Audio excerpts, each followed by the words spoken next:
있던 예화인데요. 이런 이야기가 있습니다. 어떤 미국의 북부 지역에 살고 있는 한 흑인이 남부 지역으로 출장을 가게 되었습니다. 근데 그분은 예수님을 믿는 사람인지라 마침 출장 기간이 주일이 걸쳐서 주일날 교회에서 예배 드리려고 교회를 찾았습니다. 그런데 가는 곳곳마다 어찌된지 그 지역은 이 백인 교회들만 있었습니다. 근데 가서 예배를 드리려고 들어가려고 하는데 항상 문에서 흑인이라고 자꾸 이렇게 막는 겁니다. 그래서 저기에 쳤다가 못 찾고 있는데 그들이 흑인 교회 가라고 이제 그렇게 내쫓았는데 또 근처에 흑인 교회를 찾을 시간도 없고 해서 이 흑인이 그냥 백인 교회 앞에서 그냥 기도만 해야지 하고 거기서 이렇게 기도를 하고 있었습니다. 한참 기도를 하고 있는데 누군가 그 흑인의 어깨에 손을 이렇게 얹고 말합니다. 너도 이 교회에 못 들어갔니? 나도 못 들어간다. 그분이 바로 예수님이셨습니다. 교회가 정말 교회다운 교회가 되어야 하는데 그렇지 못한 일들이 많이 있습니다. 마틴 루터, 이 종교개혁자 마틴 루터가 교회에 대해서 이런 말을 했습니다. 진정한 교회라는 것은 세상적인 눈으로 보면 때로는 그게 누추하게 보이기도 하고 보잘것없게도 보일 수 있다.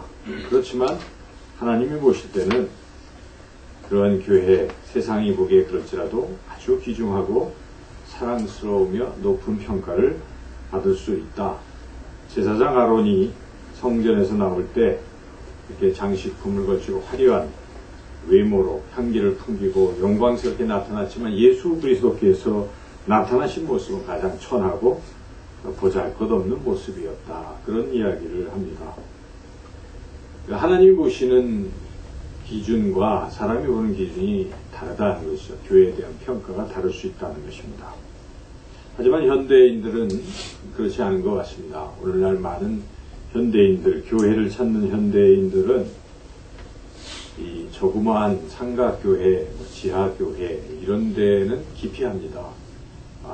겉으로 봐서도 건물이 화려하고 큰 이러한 교회를 찾습니다. 마치 우리가 동네 가게보다는 대형 마트를 찾는 것과 같은 원리일 수도 있습니다. 그런 곳에 가면 그래도 뭔가 프로그램도 다양하고 또 이 사람들과 교제를 하더라도 나한테 무슨 도움이 될 것 같고 이런 생각들 때문에 또 뭔가 좀 큰 곳에서 숨어서 기둥 뒤에 숨어서 편하게 신앙생활을 할 수도 있지 않을까 이런저런 생각들로 사람들은 그렇게 큰 교회로 많이 찾아갑니다. 그래서 또 이에 발맞춰서 또 목회자들은 어찌하든지 교회를 이렇게 크게 한번 만들어 보려고 건물을 무리하게 막 확장해서 짓고 그래야 사람들이 오려니 생각하는데 웬걸 또 그렇게 안 돼서 우리가 잘 아는 것처럼 몇몇 수백억씩 지어놓고 부도가 나서 경매에 넘어와서 그만 하나님의 교회 같은 이단에게 넘어가는 일도 주변에 있고 이 근처에 왔다 갔다 보면 그냥 흉물스럽게 중단된 그런 건물들도 우리가 봅니다. 대형 교회들이 좋은 교회들이 많을 수도 있습니다. 그래서 대형 교회는 주로 사랑을 많이 실천하죠. 어려운 이웃들에게 사랑을 많이 실천하는데 그런데 문제는 어려운 이웃들에게 도와주고 하는 건 잘 하는데 그 어려운 이웃들이 자기네 교회에 오는 것은 별로 달갑지 않게 생각한다 이것입니다. 뭔가 수준 차이가 나는 것 같고 그래서 남루하고 이런 사람들이 교회에 오는 것보다는 깨끗하고 화려한 이런 사람들이 부자나 힘 있는 사람들이 들어오기를 은근히 바란다 하는 것이죠. 사람들이 볼 때 교회가 부흥하는 교회다 이렇게 판단하는 기준이 무엇입니까? 사람이 많이 모이면 부흥하는 것으로 생각합니다. 헌금이 많이 나오면 이걸 교회가 부흥되는 것이고 그래서 건물도 크고 이러면 이 교회는 정말 큰 교회예요. 부흥하는 교회라고 그렇게 판단합니다. 그러나 몇 명 사람이 모이지도 않고 여전히 어떤 교회는 어디 노회의 보조를 받아야 되고 뭐 예배 장소도 늘 그 상가에 있고 이렇게 새들어 살고 그러면 조그만 교회, 개척교회라는 이름을 붙이기도 합니다. 그런데 우리 예수님이 보실 때 과연 정말 예수님이 보시기에 아름다운 교회예요. 칭찬하는 교회는, 부흥하는 교회는 어떤 교회일까요? 양적으로 성장하는 것만이 부흥하는 교회일까요? 우리는 그 판단 기준이 다르다는 것을 성경을 통해서 깨달을 수가 있습니다. 요한계시록 2장에서 3장에 걸쳐서 나오는 게 바로 7교회의 이야기가 나오지 않습니까? 그럼 모든 교회를 다 총칭하는 것이죠. 현대교회도 거기에 포함될 수가 있습니다. 7교회들 중에 크고 뭔가 부유한 교회에 대한 평가는 이상하게도 좋지 않습니다. 대표적으로 라오디게아 교회인데 이렇게 우리 주님께서 경고하십니다. 나는 부자라 부유하여 부족한 것이 없다 하나 네 곤고한 것과 가련한 것과 가난한 것과 눈먼 것과 벌거벗은 것을 알지 못하는 도다. 이렇게 라오디게아 교회를 꾸짖었습니다. 겉으로 보기에는 화려해 보여도 그 심령, 그 속은 참으로 곤고하다고 주님이 지적하셨죠. 그런데 도리어 겉으로 보기에는 참으로 작은 교회, 그런 교회에 대해서 주님이 놀라운 칭찬을 하셨습니다. 대표적인 교회가 빌라델비아 교회인데 이렇게 말씀하시죠. 너희가 작은 능력을 가지고도 주님의 말씀을 지키며 주님의 이름을 배반하지 아니하였도다. 그리고 그 빌라델비아 교회를 무척이나 칭찬하셨습니다. 그리고 또 비슷한 교회가 서머나 교회예요. 서머나 교회는 너무 가난했습니다. 환난과 궁핍함 속에 가난하였어요. 그런데 그 서머나 교회는 죽도록 충성했던 것입니다. 그래서 너희들은 생명의 면류관을 받을 것이라고 그렇게 주님께서 칭찬하셨습니다. 우리가 이런 질문을 해봐야 됩니다. 만약 예수님께서 우리 영상교회에 오셔서 지금 예배드리는 우리를 바라보신다면 무엇이라고 말씀하실까요? 우리는 그런 생각을 하고 살아야 되는 것입니다. 다른 교회와 뭐 비교하는 것보다도 주님이 우리 영상교회에 오셔서 우리를 바라보실 때 무엇이라고 말씀하실까? 오늘 하나님께서 우리에게 주신 말씀은 바로 주님께서 지금으로 말하면 교회인, 과거의 그 성전에 들어가셔서 성전을 보시고 성전에 대해서 행하신 그 일들을 기록한 그런 말씀입니다. 당시 유대인들이 다니던 교회가 그 성전이죠, 성전. 근데 그 성전에 주님이 딱 들어가서 보시니까 성전 안에 온통 장사하는 사람들로 시끌시끌하고 뭐 이랬을 때 주님이 다 물리치시고 내 아버지의 집은 그런 집이 아니다. 이렇게 말씀하시고 그 성전을 청결케 하셨습니다. 이 이야기는 굉장히 놀라운 이야기입니다. 지금 요한복음에는 맨 앞에 기록되어 있지만 다른 마태마가 누가의 공간복음을 보면 이 이야기는 맨 뒤에 기록되어 있어요. 그리고 역사적으로는 뒤에 일어난 사건입니다. 뒤에 일어났는데 그때 이 예수님이 이제 마지막 일주일을 보내실 때 예루살렘으로 가셨습니다. 그런데 첫째 날 뭐 하셨습니까? 성전에 들리셨어요. 그래서 보니까 성전이 그렇기 때문에 지금 우리가 읽었던 이 내용을 똑같이 행하셨습니다. 그래서 성전을 청결케 하셨습니다.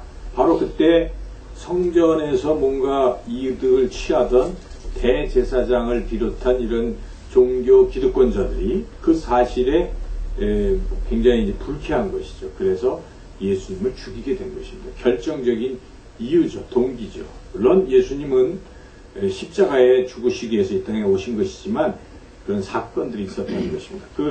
그렇게 예수님이 십자가에 죽으시게 된 결정적 사건이 결국 성전을 청결케 한 사건이기 때문에 이 사건은 굉장히 중요한 사건이죠. 요한은 왜 시간의 순서를 어기면서까지 이 이야기를 맨 앞에다 기록했는가?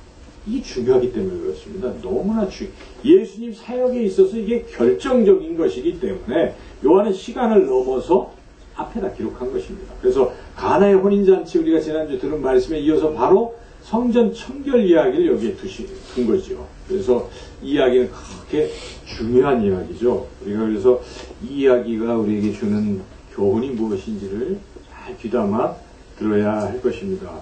이 교훈, 물론 요한이 이렇게 의도적으로 이런 말씀을 기록함으로써 어떤 교훈을 주는 것인데 하나님께서 사도 요한을 통해서 우리에게 주시는 그런 메시지이기도 하죠. 예수님도 그렇게 주시는 것이고, 그래서 이 교훈은 하나님의 말씀입니다. 첫째, 이 사건이 주는 교훈은 교회 주인은 하나님이시오 예수님이시다는 사실을 저에게 알려주려는 그런 것입니다. 우리가 특별히 16절 말씀 같이 한번 읽어보겠습니다. 16절 시작. 비둘기 파는 사람들에게 이르시되 이것을 여기로 가져다가 내 아버지의 집으로 장사하는 집을 만들지 말라 하시니. 우리 예수님께서 이 성전을 가리켜서 누구의 집이라고 하십니까? 내 아버지, 하나님 아버지의 집. 그러니까 이 집의 주인이 누굽니까? 하나님이십니다. 그러니까 이 성전의 주인이 하나님이시다는 것을 분명히 우리 예수님 말씀하십니다. 여기 요한복음은 이렇게 내 아버지의 집으로 표현되어 있는데 공관복음에서는 아버지가 빠져 있어요. 내 집은 만민이 기도하는 집이라 이렇게 말씀하셨거든요. 그러니까 이 성전을 곧 예수님은 내 집이라고 말씀하십니다. 곧 이 성전의 주인이 누구라는 것입니까? 예수님이시라는 것입니다. 하나님이시요 또한 예수님이 성전의 주인이시라는 것입니다. 그래서 확실히 예수님이 한 번 더 말씀하시는데 21절을 읽어보겠습니다. 그러나 예수는 성전된 자기 육체를 가리켜 말씀하시는 것이다. 이 성전을 허물면 다시 짓겠다 이렇게 말씀하시면서 그건 자기를 가리키는 것이다. 곧 자기 자신이요. 이 성전은 곧 이 주인은 자신이다 하는 것과 같은 뜻 아니겠습니까? 그래서 우리가 이 성전의 주인은 하나님이시오 예수님이시다 하는 것을 오늘 본문을 통해서 깨닫습니다. 이 성전은 오늘날로 말하면 무엇이겠습니까?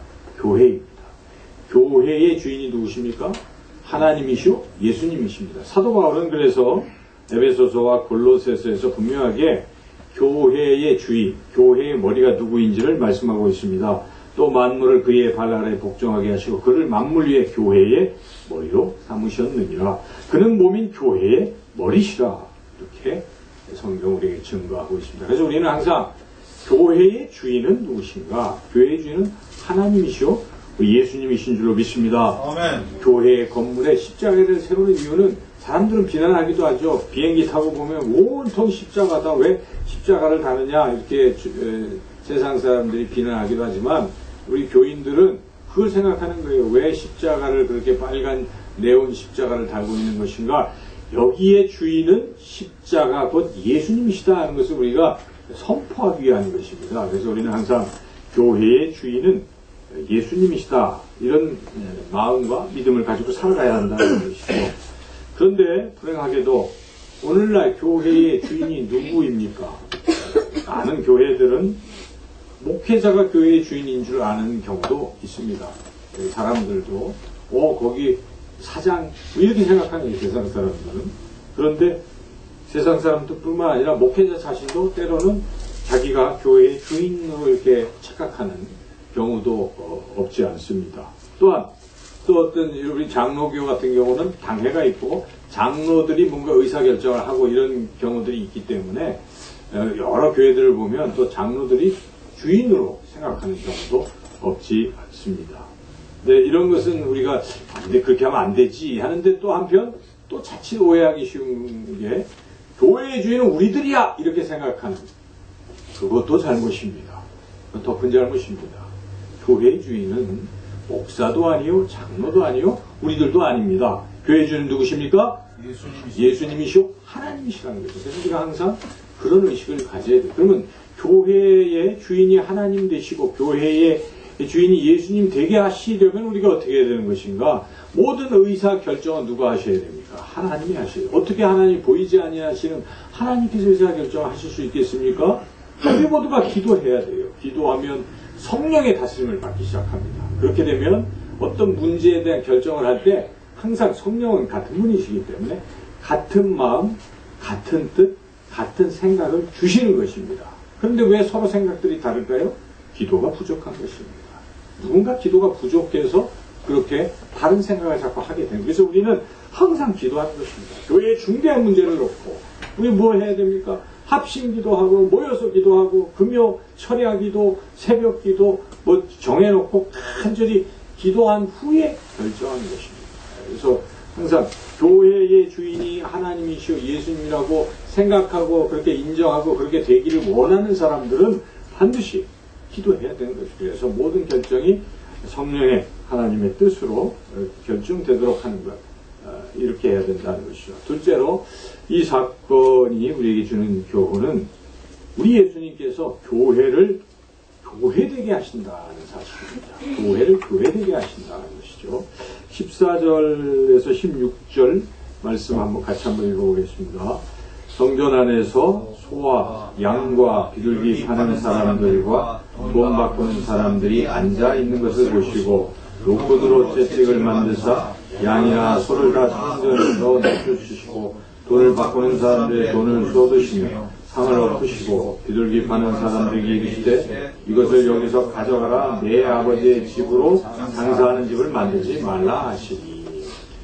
지금 우리가 읽은 대로 당시에 유대인들이 이 성전에서 장사를 했던 것입니다. 장사를 한 이유는 지금 이제 항상 예루살렘의 성전에 모여서 1년에 한 차례, 6월절 세 차례인가요? 이렇게 와서 모든 유대인들은 다 와서 예배를 드립니다. 젊은 장정들 다.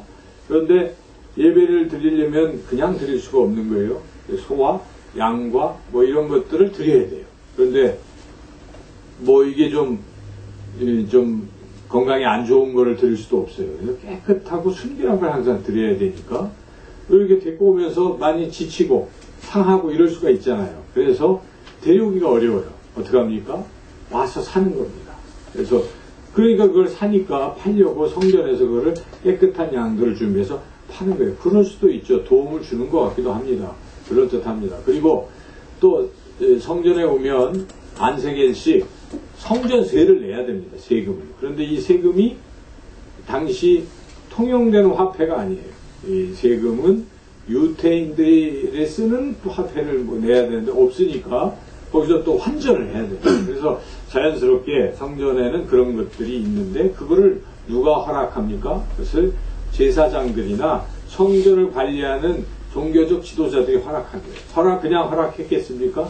허락하면서 뭔가 커미션을 받는 것이죠. 그러면서 거기에 이런 이상한 것들이 형성이 돼서 부패하기 시작한 것입니다. 그래서 예수님이 딱 보시니까 이게 완전히 교회가 성전이 성전답지 않아요. 교회가 교회답지 않은 이런 상황이 이르는 거죠. 그래서 주님이 가장 중요한 결단을 하시고 이제 십자가를 지러 가기 전에 이걸 딱 건들면 대제사장들이 돈줄이 끊어지니까 가만히 있겠습니까? 난리가 나겠죠. 다 아시니까. 그럼에도 불구하고 하심으로 이제 십자가를 지고 가시는 것인데 바로 주님이 그렇게 하시는 이유는 성전이 성전의 기능을 회복해야 된다는 그런 것 때문에 그러는 것입니다. 그래서 주님 뭐라고 해요? 내 아버지의 집은 무슨 집이라고요? 기도하는 집이다.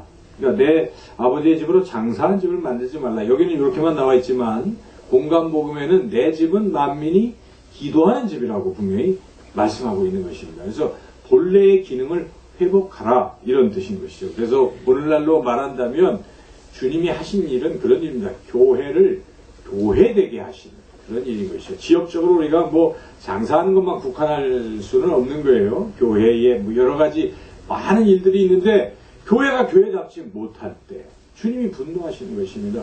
교회는 교회다워야 되는 것입니다. 교회가 교회다운 지금 잃어가는 이런 안타까운 한국교회를 보시면서 주님이 진노하실 것입니다. 그래서 주님이 아마도 오시면 그런 일을 하시는 거예요. 교회를 교회되게 하시는 그 일을 하실 것이다라는 것이죠. 그런데 주님께서 여기서 성전 청결 사건을 통해서 성전을 완전히 회복시키신 것이 아닙니다. 이것은 하나의 상징적인 어떤 행동이시겠죠. 진정으로 이 성전을 성전되게, 교회를 교회되게 회복시키시는 그 일은 어떻게 하시는 것인가. 오늘 본문 뒤에 그런 말씀들이 이어지고 있죠. 그래서 마침 유대인들이 네가 뭔데 이렇게 와서 함부로 성전을 이렇게 하느냐라고 할 때 주님께서 이제 말씀을 하시죠. 표적도 보이라 이럴 때 주님이 19절에 말씀을 하시는데 한번 읽어보겠습니다. 예수께서 대답하여 이르시되 너희가 이 성전을 보라 내가 사흘 동안에 일으키리라. 아니 이 성전이 46년 동안 지어진 건데 네가 어떻게 3일 동안 다시 일으키겠느냐? 이제 반문을 할 때 바로 주님께서는 성령이 곧 자기 자신인 것을 가리킨다는 것이다 하고 요한이 해석해줬고, 그 뒤에 나중에 제자들이 예수님이 하신 이 말씀, 또 성경에 앞에 그 17절에 주의 전을 사모하는 열심히 날 삼키려, 이런 말씀들이 어떻게 이루어졌는가를 깨닫게 됐습니다. 그것은 곧 22절 말씀이죠. 한번 22절을 읽어보겠습니다.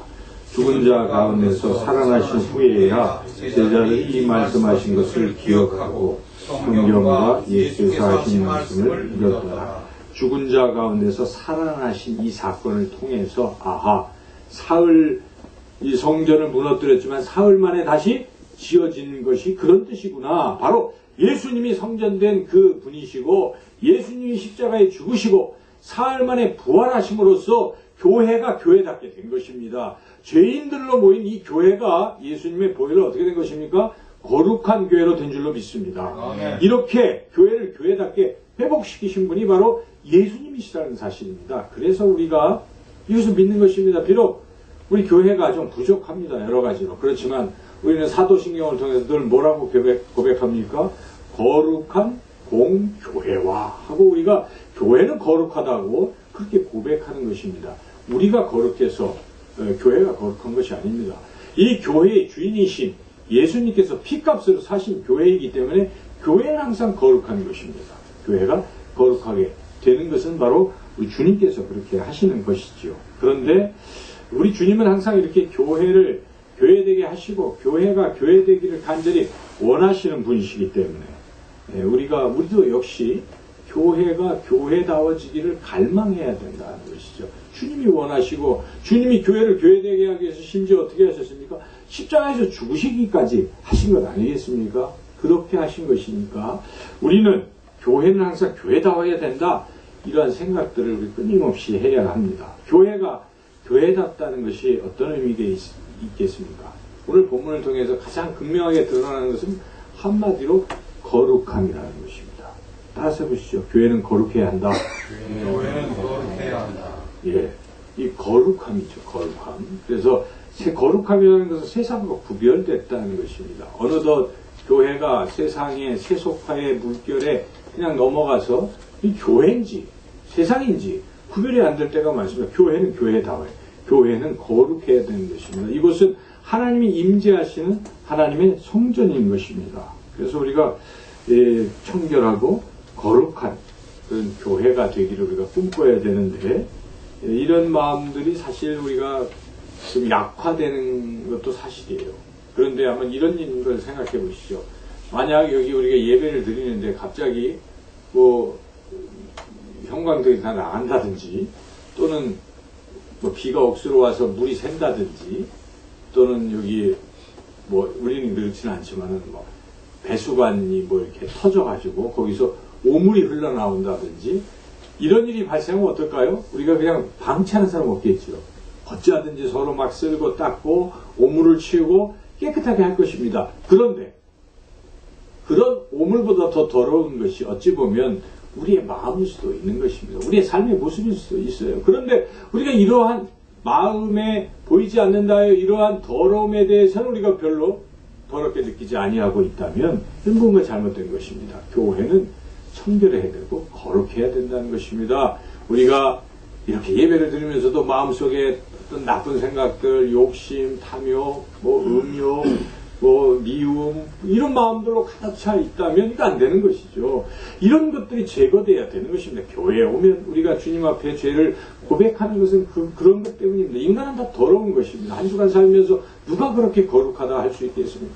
더러운 육신의 몸으로 오늘 기도도 하셨지만 우리가 참 더러운 것이죠. 그러나 주님 앞에 우리가 설 때 주님이 주의 보혈로 정결케 하시기 때문에 우리가 그런 사함의 은혜를 또 입고, 또 우리의 삶도 마찬가지입니다. 교회 공동체, 이 교회라는 것은 단지 여기서만의 삶이 아니지 않습니까? 우리는 세상 속에서도 날마다 매 순간 거룩한 하나님의 자녀로 살아야 되는 것입니다. 그래서 우리는 거룩한 산 제물로 드리라고 그렇게 말씀하고 있습니다. 그래서 우리가 우리의 삶 자체를 항상 거룩하게 살려는 이런 노력들, 이런 것이 교회가, 교회다운 우리 공동체가 또 그런 거룩함을 유지하는 그러한 길이 되는 것이 우리 각자가 거룩하면 교회는 거룩해지는 것이죠. 그래서 그러한 거룩함을 위해서 최선을 다할 때 영상교회는 교회다운 교회가 될 줄로 믿습니다. 아멘. 두 번째로 교회다움이라는 것은 신령한 예배를 드리는 데 있습니다. 그렇지 않습니까? 교회의 가장 큰 목적은 어찌 보면 예배에 있어요. 여러분 교회 왜 오십니까? 예배 드리러 오는 거예요, 사실 교회가. 그렇죠? 그래서 일주일에 한 번 오시는 분도 뭐 하러 오십니까? 예배 드리러 오는 것이죠. 그래서 예배에 사실 목숨을 걸어야 되는 거예요. 예배를 안 드리면 교회 오는 의미가 없습니다. 뭐 다 끝나고 와서 다른 사람들과 만나고 교제하기 위해서 오는 분들은 우리 교회는 없지만은 만약에 그런 분들이 계시다면 이게 뭔가 본질을 모르는 것입니다. 교회의 본질을 몰라요. 교회는 예배 드리는 곳입니다. 그래서 우리가 예배 드리는 곳이다. 그런데 예배를 허투루 드리면 안 됩니다. 예배는 하나님이 받으실 만한 예배를 드려야 된다는 것이죠. 그건 신령한 예배인 것이죠. 어떤 사람은 예배를 드려도 예배를 통해서 내가 무엇인가를 얻으려고만 자꾸 생각하는 거예요. 물론 하나님 주시지만 그것은 또 생각이 잘못된 것입니다. 예배는 드린다는 것이죠.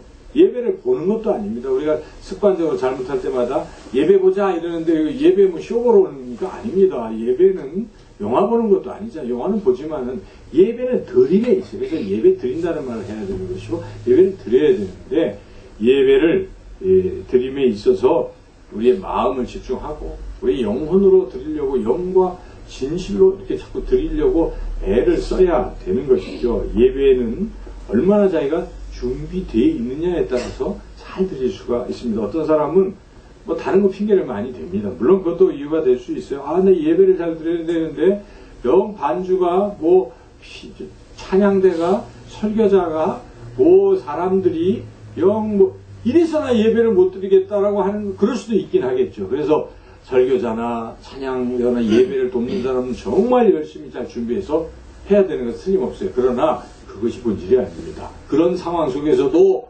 자신이 철저히 준비해서 내가 하나님 앞에 내가 정말 드리고 싶다 이런 마음을 가지고 예배를 드리는 경우는 예배의 성공자가 될 줄로 믿습니다. 아멘. 결국 중요한 건 자기 마음에 있는 것이에요. 그래서 우리가 항상 교회에 와서 예배 드리는 거에 정말 최선을 다해서 그만큼 애쓰고 노력을 하며 예배를 드려야 한다는 것이죠. 그런 마음을 가지면 졸지도 않습니다. 아무리 지난 밤에 뭘 하더라도 예배를 드려야 되겠다고 생각하면요.